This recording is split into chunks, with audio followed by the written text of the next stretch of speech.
Video பார்க்குற எல்லாருக்கும் வணக்கம் நண்பா. இது உங்கள் ரெஸ்லிங் கிங் தமிழ். நான் உங்கள் ரகுமான். இன்றைக்கி நம்ம சேனலை பார்த்தீங்கன்னா ட்ரிபிள் ஹெச்சை போலவே மாறிட்டார் நம்ம ஜான் மாக்ஸ்லி. அண்ட் பிளட் லைனுடைய அடுத்த மெம்பர் இந்த வாரம் ஸ்மாக்டவுனுக்கு ஜாயின் பண்ண போகிறாராம். இதை தவிர்த்து ஸ்மாக்டவுனுடைய நியூ மேட்சஸ் செதரோன்ஸ்க்கு புது டீம் கொடுக்க போகிறாங்களாங்க. வாங்க இன்றைக்கான ரெஸ்லிங் செய்களை பற்றி பார்க்கலாம்.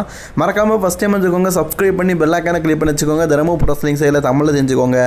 நம்ம ஜான் மாக்ஸ்லி பற்றி உங்கள் எல்லாருக்குமே தெரியும். அவர் இருந்து போனதுக்கப்புறமாவே டோட்டலி தன்னுடைய ஹேர் ஸ்டைலை மாற்றிட்டார். இது ஜான் மாக்ஸ்லி தானே அப்படின்னு கேட்குற அளவுக்கு உடம்பையும் ஏற்றிட்டார். சில போதை பழக்கத்தின் காரணமாக உடம்பெல்லாம் பார்த்தீங்கன்னா அப்படி உப்பு காணப்பட்டாலும் சில நாளுக்கு அப்புறமா அதெல்லாம் விட்டு பழைய ஜான் மாக்ஸ்லியாக உடம்பெல்லாம் மெலிந்து காணப்பட்டார். இப்போது ஜான் மாக்ஸ்லி இருக்கார்ல, தற்போதைய ஜான் மாக்ஸ்லி, அவருக்கு முடியெல்லாம் கொட்டிடுச்சு. முடியெல்லாம் கொட்டி அவர் பார்த்தீங்கன்னா மொட்டை அடித்த ஜான் மாக்ஸ்லியாக தான் இருக்கார். அந்த மொட்டை அடித்த ஜான் மாக்ஸ்லியோடைய உருவ ஒற்றுமை அப்படிங்கிறது கிட்டத்தட்ட பார்த்தீங்கன்னா ட்ரிபிள் ஹைட்ஸ் மாதிரி இருக்குது. அதாவது ட்ரிபிள் ஹைட்ஸ் எந்த லுக்கில் இருக்காரோ அதே லுக்கில் தான் ஜான் மாக்ஸ்லி இருக்கிறாரு அப்படிங்கிற மாதிரி ஒரு சில செய்திகள் இருக்குது. அது மட்டும் இல்லாமல் சில வெப்சைட்டில் இவங்க ரெண்டு பேருடைய ஃபோட்டோயும் ஒன்றா போட்டு பார்க்கறதுக்கு ஒன்றா தான் இருக்காங்கன்னு. ஆக்சுவலி ட்ரிபிள் ஹைட்ஸுக்கு முடியெல்லாம் கொட்டலை, அவருக்கு பெரிய ஹெட்டேக் இருந்ததுனால முடி இருந்தால் தானே ஹெட்டேக் வரும். ஸோ அதனால் டோட்டலி பார்த்தீங்கன்னா ரிமூவ் பண்ணிட்டார். அவர் ஆக்சுவலி ஸ்டார்டிங்கில் மொட்டை அடிக்கலை, ப்ளட் பண்ணார், சின்னதாக வச்சுருந்தார். அதுக்கப்புறம் மொட்டை அடிச்சிட்டார். ஜான் மாக்ஸ்லிக்கு சொட்டை, ஸோ அதனால் அவர் மொட்டை அடிச்சிட்டார். இப்போது ரெண்டு ஃபோட்டோவை பாருங்கள், கிட்டத்தட்ட ஒரே மாதிரி இருக்காங்களே. ஏன்னா ஜான் மாக்ஸ்லிக்கும் கொஞ்சம் வயசாகிடுச்சு, அவருக்கும் பார்த்தீங்கன்னா நெத்தியில் வந்து அந்த சுருக்கங்கள் விழ ஆரம்பிச்சிருச்சு. அண்ட் தாடியும் அதே மாதிரி தான் இருக்குது. கொஞ்சம் நிறச்சி கொஞ்சம் லைட்டாக குண்டாக இருந்தார்னா ஜான் மாக்ஸ்லி பார்க்கறதுக்கு ட்ரிபிள் ஹெச் மாதிரியே இருப்பார். ஸோ இது நான் சொல்கிறேன், உங்களுக்கு எப்படி தோணுது? சில பேர் வந்து இல்லை அப்படின்னு சொல்லுவீங்க, சில பேர் ஆமான்னு சொல்லுவீங்க. கருத்துக்களை கமெண்ட் பாக்ஸில் கமெண்ட் பண்ணிக்கோங்க. கடைசியாக பிளட் லைனில் ஜாயின் பண்ண நபர் யாருங்க? Jacob Fatu. அதுக்கப்புறம் தானே ஜேசி மேட்ரோ வந்தார். ஆக்சுவலி நம்ம ஜாக் ஆஃப் ஃபாட்டு டபிள்யூபிள்யூல இப்போதைக்கு ரொம்ப டாப்பாக இருக்கார். அவருக்கும் சோலோசிக்காவுக்கும் ஒரு பிரிவு ஏற்படுற மாதிரி காட்டிட்டாங்க. மணி இன் தி பேங்க் வின் பண்ணுற டைமில் பார்த்தீங்கன்னா சோலோசிக்காவை அட்டாக் பண்ணி ஐ எம் சாரி அப்படிங்கிற மாதிரிலாம் சொல்லலை, ஐ ஹேட் யூ அப்படின்னு சொல்லிட்டு ஜாக் ஆஃப் ஃபாட்டு சோலோசிக்காவை அட்டாக் பண்ணியிருப்பார். இப்போ ஜாக் ஆஃப் ஃபாட்டுக்கிட்ட ஒரு சாம்பியன்ஷிப் இருக்குது. அவர் யாரை கண்டும் பயப்படணும் அப்படிங்கிற விஷயம் கிடையாது. இப்போது டபிள்யூஇ பார்த்தீங்கன்னா ஜாக் ஆஃப் ஃபாட்டையும் சோலோசிக்காவும் பிரிச்சுட்டாங்க. ரெண்டு பேரும் தனித்தனி டீம் அப்படிங்கிற மாதிரி பிரிச்சுட்டாங்க. இந்த சிச்சுவேஷனில் நீண்ட நாளாகவே டபிள்யூபிள்யூல கான்ட்ராக்ட் சைனிங் பண்ணி டபிள்யூபிள்யூடைய பிளட் லைன் ஸ்டோரியிலே வரணும் அப்படின்னு ஆசைப்பட்டு அந்த டைம்லேயே வர முடியாமல் இருந்த ஹிக்கேலியோ அப்படிங்கிற மல்யுத்த வீரரை இந்த வாரம் ஸ்மாக்டவுனுக்கு டெபியூட் பண்ண போகிறாங்களாம். ஆக்சுவலி இவர் வந்து பிளட் லைனை சேர்ந்த ஒரு ரெஸ்லர். பிளட் லைனுக்காக வரணும்னு சொல்லி தான் கொண்டு வரப்பட்டாங்க. டாங்காலோடைய அண்ணன். ஆனால் இவர் பார்க்கறதுக்கு உண்மையிலேயே ஒரு ஜெயஞ்சாண்டிக்காக இருப்பார். பிளட் லைனில் இருக்கிறதுலையே ரொம்பவே ஹைட்டான ஆள் அப்படின்னா இவர் தான். ஸோ அவரை வந்து இந்த வாரம் ஸ்மாக்டவுனுக்கு கொண்டு வரப்படுறாங்களாம். மேபி எனக்கு தெரிஞ்சு ஜாக் ஆஃப் ஃபாட்டு மாதிரி ஒரு பவர்ஃபுல் ரெஸ்லர் போயிட்டார். அப்படிப்பட்ட பவர்ஃபுல் ரெஸ்லரை ஈடுகட்டதுக்காக ஒரு பவர் ரெஸ்லரை நம்ம சோலோசிக்காவை வந்து கொண்டு வர மாதிரி இந்த ஸ்டோரியை கொண்டு போவாங்களா அப்படின்னு தெரில. ஆனால் இவர் வந்தாருன்னா ஒருத்தருக்கு மிகப்பெரிய ஆபத்து இருக்குது. அதுதான் ஓமாஸை டபிள்யூ பார்த்திங்கன்னா சும்மா தான் வச்சுருக்கிறாங்க. பெரிய யூசேஜ் எதுவுமே இல்லைன்னு சொல்லி தவிர்த்து அவரை யூஸ் பண்ணவே இல்லை அப்படிங்கிறத கூட சொல்லலாம். அவர் சும்மா தான் டபிள்யூடியில் இப்போ இருக்கார். ஓமா சும்மா இருந்தாலும் இப்போ சமீபத்தில் பார்த்தீங்கன்னா டபிள்யூடியில் ஒரு ஜெயண்ட் ரெஸ்லர், ஒரு ஜெயண்ட் மாதிரி இருக்கிற ரெஸ்லர் அப்படிங்கிற பேர் மட்டும் தான் இருக்குது. இப்போது ஹிக்குலியோ மட்டும் டபிள்யூடிக்கு வந்துட்டாருன்னு பாருங்களேன், அந்த ஜெயண்ட் அப்படிங்கிற பேரையும் சொட்டையாக சுருட்டிட்டு போயிடுவார். ஏன்னா இவரோட ஹைட்டும் கிட்டத்தட்ட ஓமாஸ் மாதிரி இருக்குது. அண்ட் ஓமாஸ்க்கு மை ஸ்கில் கிடையாது, இவருக்கு மை ஸ்கில் உண்டு. அண்ட் அது இன்னொரு தனி திறமை என்னென்னா இவர் நல்லா ஃபைட் பண்ணுவார். ஓமாஸ் நல்லா ஃபைட் பண்ண மாட்டார். இப்படி பல்முறை திறமை கொண்ட இவர் வந்து டபிள்யூபிள்யூக்கு வந்துட்டார்னா ஓமாஸை டபிள்யூபிள்யூ வந்து ரிலீஸ் பண்ணதுக்கு யோசிக்க மாட்டாங்க. கூடிய சீக்கிரமே ரிலீஸ் பண்ணிடுவாங்க. அதனால தான் சொன்னேன் ஓமாஸுக்கு இது வந்து ஒரு ஆபத்து அப்படின்னு. ஆர்டூத் இப்போ நடந்து முடிஞ்ச மண்டே நைட்டால் நான் இதுக்கப்புறமா ரான் கிலீட் அப்படின்னு சொல்லிட்டு தான் முடியெல்லாம் வெட்டி எடுத்து மொட்டை அடித்த மாதிரி ஒரு லுக்கை கொடுத்துருப்பாரு.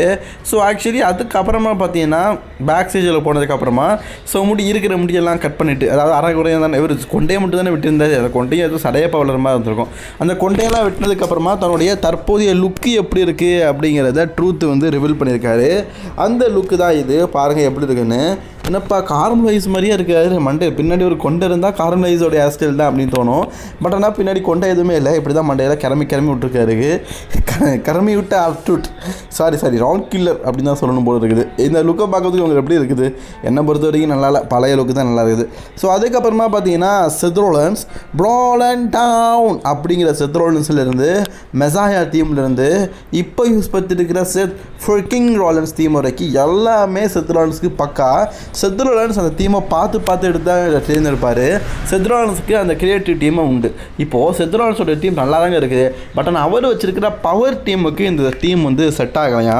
பிளட் லைன் எப்படி அந்த ரோமன் ரெயின்ஸோட டீம் வந்து ஒரு ஐகானிக்கோ அதே மாதிரி செத் ரோலன்ஸ்க்கு இந்த டீம் வந்து ஒரு ஐகானிக்காக இல்லையா.